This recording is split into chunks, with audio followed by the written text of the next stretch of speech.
But the number one thing that I do very regularly is make sure that I have time alone in there too. And if that is an hour at night, if it's 20 minutes of taking a bath, if it's 5 minutes of meditation, or if it's just a walk around the block with no electronics, I find that I need quiet space often. One, so my brain can be creative. Two, so I can just like process. If the day was really stressful, if the kids were overstimulating or whatever it is, I need that quiet space to be able to process. Otherwise, it probably won't affect me tomorrow. But if I don't take that quiet space by the end of the week, I'm going to be burned out. I'm not going to be showing up as the best leader, mom, spouse, anything that I can be. And I'm going to feel depleted and start to feel resentful, frustration, whatever. So I take that time, whatever way it needs to be, to make sure that I have something where I have some clear space to be there. Welcome to Mama Has Goals, your weekly reminder that you shouldn't have to sacrifice your dreams to take on the role of mom. I'm Kelsey Smith, mom of 2 boys, wife, and entrepreneur who's passionate about helping other moms, current and aspiring, to reimagine mom life. I'm bringing you the resources, support, and relatability to debunk that limiting belief that you may have about your ability to achieve your goals while raising a human. We're covering everything from mom guilt, marriage, relationships, careers, finances, mental health, physical health, you name it. Your life doesn't have to fully shift once you become a mom. You can have it all, and we'll show you how.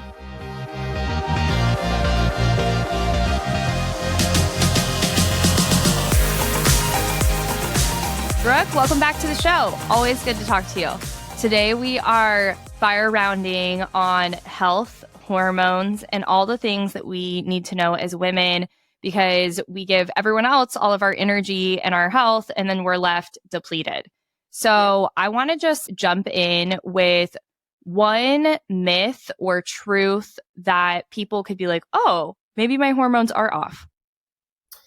Well, I think a lot of it comes back to what mood and energy and cycle shifts. Your hormones are going to be where you're probably the most symptomatic. So if you're experiencing negative symptoms in the simplest form, should be a sign that you need to pay attention. So getting PMS, cramping, mood shifts where you're like annoyed with everybody before your period starts, having painful periods, having breast tenderness, having pain with sex, anything along those lines is a sign that we need to look and see what's going on.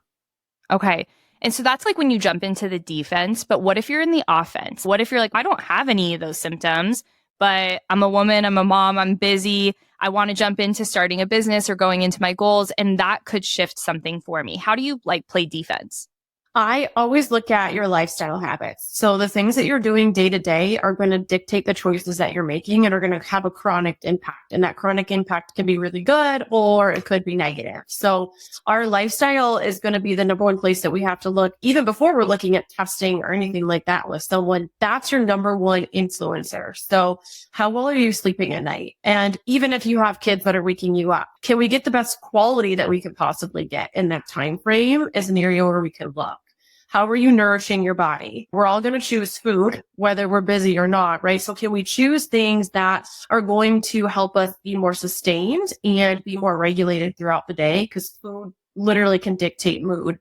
How often are you getting up and just moving your body? Even if we don't have time to be so perfect and structured with it, but at a foundational level, just making sure that we're intentionally getting up and moving through the day, because movement creates more energy. So it can help really support that.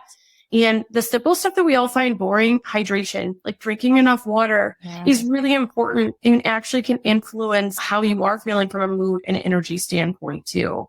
So when we think about running a business, how you personally feel is going to dictate how much you can be involved and how much energy you can give that business too.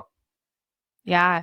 And I think moms are so set up for success to jump into business because they're already used to just balancing everything and trying to figure that out.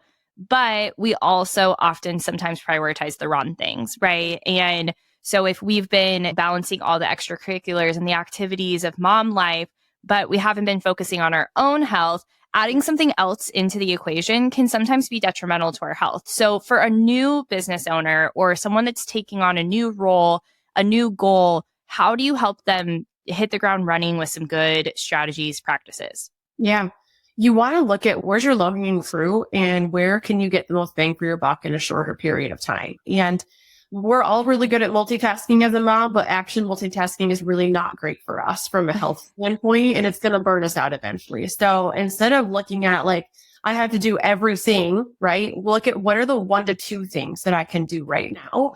And I really say, one, sit down and have some strategy of what you're going to do. So have a specific focus. What is it that you want? Do you want to make $5,000 this month? All right, break that down. What does that look like? And then where that can really help determine where your focus is going and connect. So even if you only have 10 minutes to do something, but you take that 10 minutes to connect with people who can really help support and bring more people into your network of what you're wanting, that's some really great areas to start to focus in and create energy and movement towards where you're wanting to go. Oh, I love that. So those are some great lifestyle habits. If somebody was to add in a specific health or gut habit, what would be your quick gut boosting habit to introduce? Yeah, this one is not the most popular to be said, but slow down and sit down for a meal. Sit down and your digestion starts from your brain. So actually sit down and smell your food, take a couple small breaths, maybe even hum because it triggers your parasympathetic system, which is your rest and digest state. So sitting down and intentionally taking 10 minutes to eat a meal versus like I catch myself doing, shoving food in your face as you're standing up and feeding the kids and doing everything else. If you can do those things where you're intentionally taking time to focus on one thing at a time, that actually can play a massive role on how your gut is functioning. Yeah. So you support women of all walks of life, whether they're in businesses or not, whether they're just starting a business or they've been in for a while. What's something that you see in the difference between someone kind of making this a part of their entrepreneurial journey from the beginning versus coming to you down the road? Maybe they're in burnout, they're trying to come back. Yeah. When you take a proactive approach, you're either going to pay for something now or you're going to pay for it later. When we're having to come in and be reactive to something, it can take longer for us to see that result versus if we're being proactive about it. So as tough as it can be, I always say if we can proactively start with those habits in the beginning, they can carry us a lot further than if we're coming in and we've reached the point of burnout and we're run down and we're having to go back and maybe shift habits in the way we did things. So starting with habits that are small and buildable is going to be way more successful than going full at it and having to go back and reverse the way that we've done stuff. Yeah. Now, I don't necessarily want to promote weight loss when it doesn't make sense, but often it's a goal. And especially after kids, our bodies change it. We learn new things about them. What are some ways that understanding your hormones and your gut health and just working with you can help healthy weight loss in a way that is right for your body? Yeah. Same. I don't think there's anything wrong with weight loss as long as it's coming from the right approach, right? In the right manner. When you're working through your gut and you're working through your hormones, that absolutely can influence weight that you are gaining or losing. You're going to hear a lot of people say that it's all calories in and calories out, and calories do matter. You can't eat 5,000 calories and expect weight loss at the same time.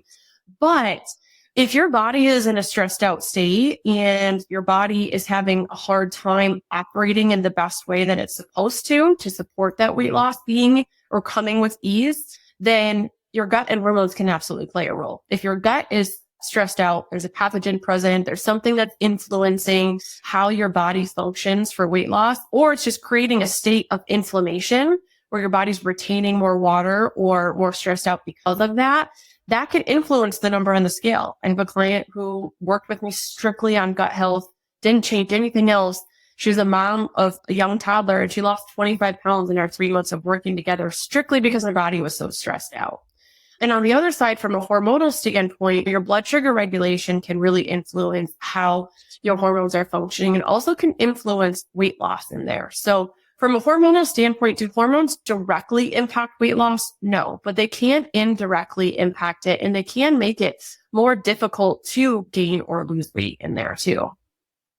Now, being a mom and an entrepreneur yourself, what are some non-negotiables that you have in your day to take care of yourself, to be able to show up for clients, for your family? Because I know you're a great mom and I know that you're a great coach for your team and also the women you work with. So how do you balance it all when it comes to making sure you're nurturing yourself? Yeah. One, I have some pretty strong boundaries, but it's more so like when we hear boundaries, we think it's like, oh, boundaries on other people. It's really more so boundaries with myself of I don't commit to something right away until I really assess how it's going to work and how I'm going to feel in the situation. So if somebody asked me to do something on Wednesday, first, I check my gut response. If my gut response is like, absolutely, or if my gut response is like, oh, that's just another thing to do, I let that dictate. If it feels overwhelming already, it's going to be overwhelming to commit to. So I don't say yes to things out of the guilt or FOMO that could come with it. And that's really, it took me a while to do that. But that also goes with the prioritization of where my time and energy are going. It's probably the biggest thing that influenced. So my first priority is going to be in no order, but my family, myself, my business, and, our clients and things like that. And sometimes that's all I have the capacity for. And sometimes there's other things that I can add in. But the number one thing that I do very regularly is make sure that I have time alone in there too. And if that is an hour at night, if it's 20 minutes of taking a bath, if it's 5 minutes of meditation, or if it's just a walk around the block with no electronics, I find that I need quiet space often. Mm-hmm. One, so my brain can be creative. Two, so I can just like process. If the day was really stressful, if the kids were overstimulating or whatever it is, I need that quiet space to be able to process.